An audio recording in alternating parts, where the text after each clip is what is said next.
बलि देने बच्चों की बलि। एक समय की बात है, किसी गांव में 3 दोस्त रहते थे, अनुराग, सुजल और करण। वो तीनों बहुत बहादुर थे। अगर गांव वालों को कोई भी परेशानी होती थी तो वो तीनों दोस्त मदद के लिए सबसे आगे रहते थे। उनके गांव में सब कुछ ठीक चल रहा था, सब लोग मिलजुल कर रहते थे। एक दिन अचानक गांव में अजीब सी घटना घटने लगी। गांव के बच्चे एक एक करके गायब होने लगे, जो कि एक चिंता का विषय था। इसलिए सभी गांव वालों गांव के चौपाल पर इकट्ठा हुए और इस समस्या के समाधान के लिए बात करने लगे। काफ़ी देर तक बात करने के बाद करण ने गांव वालों को एक बात कही, क्यों ना हम रात में पहरा दें, इससे बच्चों की सुरक्षा भी हो जाएगी, साथ ही हमें ये भी पता चल जाएगा कि बच्चे आखिर जाते कहाँ हैं। करण की बात भी गांव वालों को ठीक लगी और इस तरह से कभी अनुराग, कभी सुजल तो कभी करण तीनों गांव में पहरा देने लगे और इस दौरान बच्चों का गायब होना बंद हो गया। एक दिन सरपंच ने सभी गांव वालों को बुलाया और कहा कि जब से हमने अपने गांव में पहरेदारी शुरू की है, तब से गांव के बच्चे कहीं नहीं जा रहे हैं। लेकिन ऐसा कब तक चलेगा? कब तक हमारे गांव के आदमी वाली करते रहेंगे? हम इस समस्या को जड़ से निकाल कर फेंकना होगा। सरपंच की बात सुनकर अनुराग को एक योजना सूझी और उसने कहा कि अब रात में वो सभी पहरा नहीं देंगे। जिस पर करण ने कहा कि रात में सभी छत पर छुपकर देखेंगे कि आखिरकार बच्चे कौन चोरी कर रहा है। उसी रात करण, अनुराग और सुजल अपने अपने घरों की छत पर जाकर रात होने का इंतजार करने लगे। जैसे ही रात हुई, सुजल ने देखा एक बच्चा सुजल के सामने वाले घर से निकल कर जा रहा था। सुजल उसे देखकर बड़ा ही हैरान हुआ। उसने तुरंत मशाल जलाकर अनुराग और करण को इशारा कर दिया। वो दोनों जल्दी से करण के घर की तरफ आ गए, लेकिन सुजल उनसे थोड़ा दूर निकल गया था क्योंकि वह उस बच्चे का पीछा कर रहा था।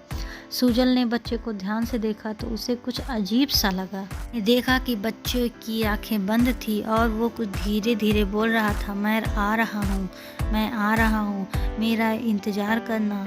सुजल बच्चे के पीछे चल रहा था और सुजल के पीछे अनुराग और करण। तभी वो बच्चा घने जंगल की तरफ जाने लगा। उस घने काले जंगल में लोग दिन में जाने से डरते थे और वो बच्चा आंखें बंद किए रात में जा रहा था।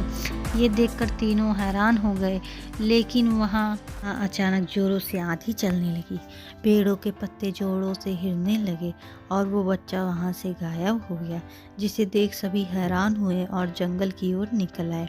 वो तीनों जंगल के अंदर जाने ही वाले थे, तभी वहाँ सरपंच के साथ मेघा और सोनम भी हाथ में मसाले लेकर आ गई।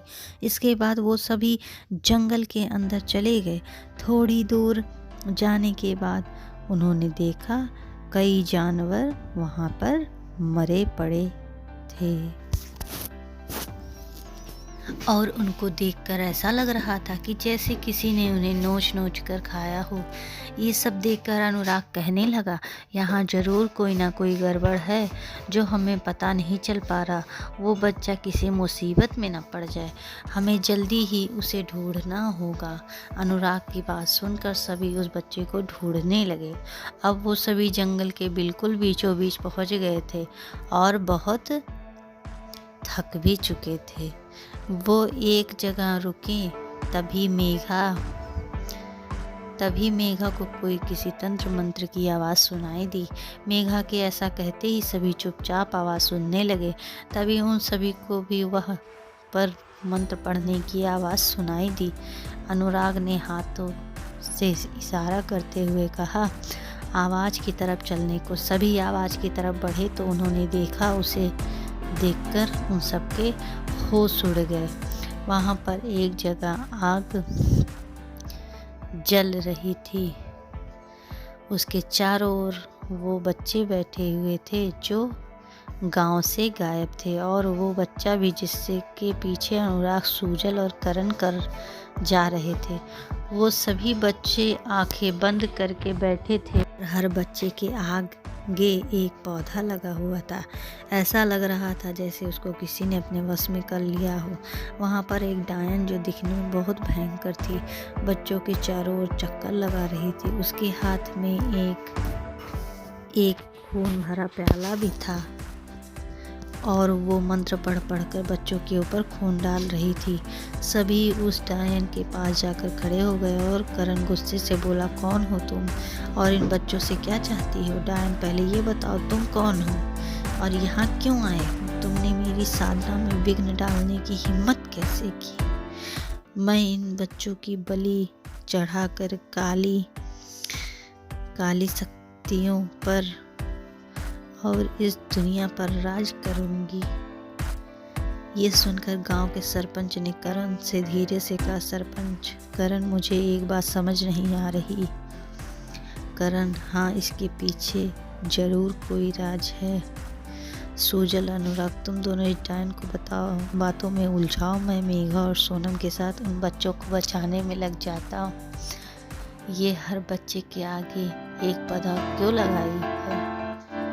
अंकल, इस डायन की जान इस खून के प्याले में है।